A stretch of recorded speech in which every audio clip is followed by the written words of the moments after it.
Realtors, just because you had a bad day doesn't mean you get to quit.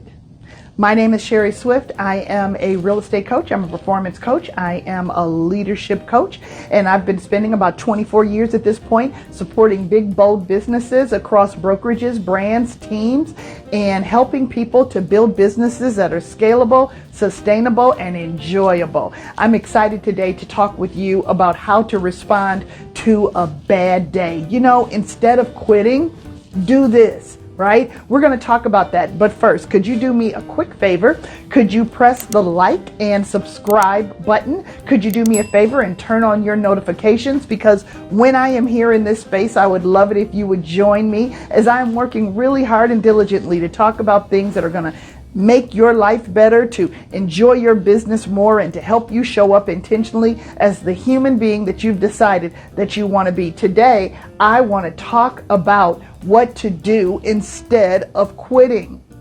It's not a question of whether or not we are going to ever have a bad day. Yes, you are going to have a bad day. The question is, how do you respond to a bad day? How do you respond to that feeling of why in the world am I doing this? Is it worth it? It's not a question of whether or not you'll ever have that feeling, because you will, right? Especially the real estate industry, we experience this because we are not 100% in control of the entire process. We are the quarterback of the transaction, but there are a lot of other players out there on the field with us. So you could have done everything perfectly. It could have been perfectly designed, and the play is 100% from your perspective. It is 100% projectable. But I got news for you. Sometimes the buyer's financing falls through. Sometimes it's something that the lender should have done and they didn't do it. Sometimes it's something that the title company missed. Sometimes it could have everything to do with the co-op agent. Sometimes it might have more to do with the company that the buyer works for that changes their entire ability to perform. It's not always going to be as a result of something that you've done. So the first thing that you have to accept in our industry is that you are not 100% in control. But what you are in control of is when things don't go the way you'd like for them to go, how you respond to it. Not how you react to it, but how you respond to it. So instead of quitting, do this. Number one, how about you make sure that you have a safe place and a safe space that you can go to double down on your big why, right? I want you to have a place where you can go, turn off your notifications. You do know that they do that, right? They turn on and they turn off. And you know what? You do know that if you turn off your notifications, it doesn't mean that your business is turned off. It just means that you give yourself enough respect to turn off the ability for people to reach into you for just a few moments. You do know that sometimes people shouldn't be able to reach in. You do know that if you're having a bad day and you're in a bad state of mind, if you allow people to reach in, they're going to unfortunately have the opportunity to see you in that state, right? So find a safe space where you can go, a quiet place where you can go, turn off your notifications, and remember why you started. Recommit to yourself. Remind yourself what you said to yourself and what you promised yourself before you had this bad day. Think about your family. Think about your finances. Think about your wealth building. Think about why this was your decision in the first place. That'll normally help you get right back on track. Number two, I want you to learn to communicate and connect with other people who are further along than you.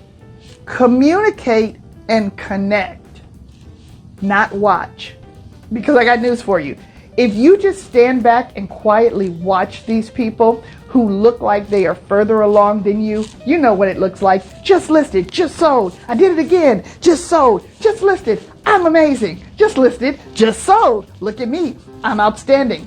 When you just watch people like that, it really, Instagram, Facebook, all those places, it really looks like they're doing nothing but winning. And that is hard to watch coming from a person who's struggling. If you're in a place where you're having a terrible day and all you do is watch that, it is hard to watch because it doubles you down on why would I go further? I'm never going to get there. However, if you reach out to some of those people, the ones you can trust with your head and with your heart, and you ask them in complete confidence, I'm doing this, and I've been doing this for this amount of time. Was there ever a time and a place in your business where you felt like this? When you were doing this, how long did it take you to see results? About how long in your business and in your career did you have to do this, and this before you started seeing that or that?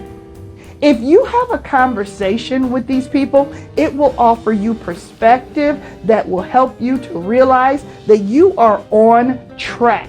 And it'll also give you the ability to make the necessary adjustments, because maybe you're on the track, but maybe you're backwards. Maybe you're on the track, but maybe your speed and accuracy isn't where it should be. So those type of conversations offer you perspective, and then you can get right back on track and get moving again. And then finally, what I want you to do is I want you to get better at measuring progress as opposed to perfection. I want you to get really good at measuring your results.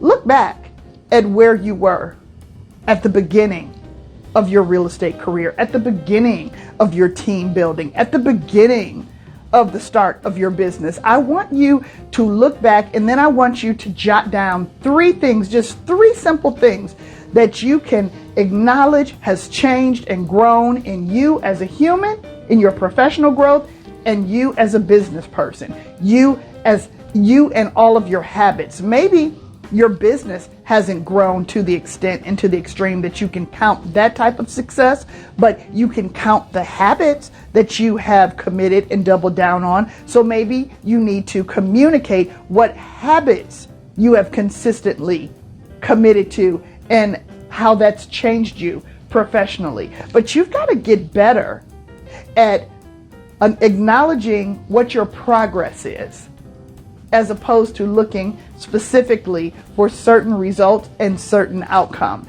because sometimes it's just not there. It's not a question, my friends, of whether or not we will ever have bad days. I promise you, you're going to have a bad day. You're going to have a couple of bad days. The more you do, the more bad days you might possibly have. The reality is, the more people that you talk to and the more people that you serve, the more likely you're going to run into difficult situations. So it's not a question of whether or not you'll have a bad day. You're going to have a bad day. The question is, how long is it going to take you to get out of that funk? And the quicker that you can get out of that funk and get back on track, the sooner that you'll be able to actually continue to execute your whole life happiness, what your big plans were, and to do exactly what you promised to yourself. Again, I want you to make sure that you turn on the notifications and subscribe, because it's my goal, no matter where you are in the world or no matter where you are in the week, to just continue to provide value to more and to many. I appreciate you checking in here with me here today, and I'll see you next time. Make it a great week.